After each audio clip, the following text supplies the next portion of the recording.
Bagong horror movie na naman na may kasamang madre. Tungkol ito sa isang kumbento kung saan maraming nakatirang mga madre kabilang dito si Cecilia. Ayon kay Cecilia, niligtas daw siya ni God before kaya ngayon hinahanap niya yung dahilan kung bakit. Pero habang nasa loob siya ng lugar na to, may mga mangyayari sa kanya na kakagulat na mga madre, mga pare, or lahat ng taong nasa paligid niya. Ito ay nang malaman nilang buntis siya na wala namang umaano sa kanya, so syempre, isa tong himala. Dahil sa himalang to, magbabago yung turing sa kanya ng mga tao doon. At dito na nga magsisimula yung mga bagay na tatakot sa kanya nang seryosohin ng mga tao doon yung nangyayari sa kanya at nang may magpakita sa kanyang mga multo. Title ng movie, Immaculate 2024. Diba ito yung dinadahilan ng mga magulang kung bakit nila pinapalo yung mga anak nila? Immaculate eh.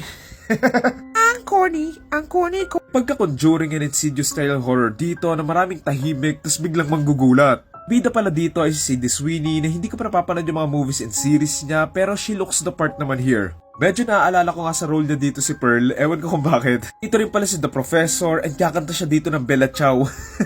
Honest, nakakatakot yung movie na to kasi napapaligiran ka ng mga taong ganito tapos bigla ka nalang nabuntis. Siyempre, iisipin nila na second coming na ni Jesus yung laman ng tiyan mo. Pero baka mamaya hindi pala si God yung naglagay ng baby sa tiyan niya na yung masama pala, so maganda ring twist yun. Ang title na to ay Immaculate and kung nagtataka kayo kung bakit, galing to sa Immaculate Conception and ayun nga yung nangyayari sa kanya dito. Totoong buhay to, ito yung nakakatakot dito para sa akin eh. Isipin mo, nananahimik ka lang sa buhay mo, tas bigla kang magkaka-baby na bigay ni God.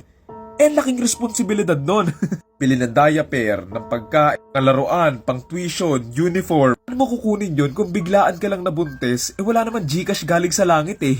Yung nakrepihan ako dito from the trailer, yung para siyang ginagawang santo tapos dinadasalan pa siya. Isa pa ako naiisip na twist dito na baka talagang buntis siya na nakapag-ano siya kung kanino man at siguro sineryoso ng mga tao sa paligid niya given na nabulag na nga sila sa mga paniniwala nila. Kung may twist na ganito, nakakatawa lang dito kasi makukonekta mo siya doon sa mga taong dinadasalan at sinasamba yung mga mukha daw sa mga pader, tinapay, puno, at kung saan-saan pa. Overall, I like the plot and idea of this film na pwede siyang gawing subtle at psychological lang yung approach and it will work, but let's see na lang din.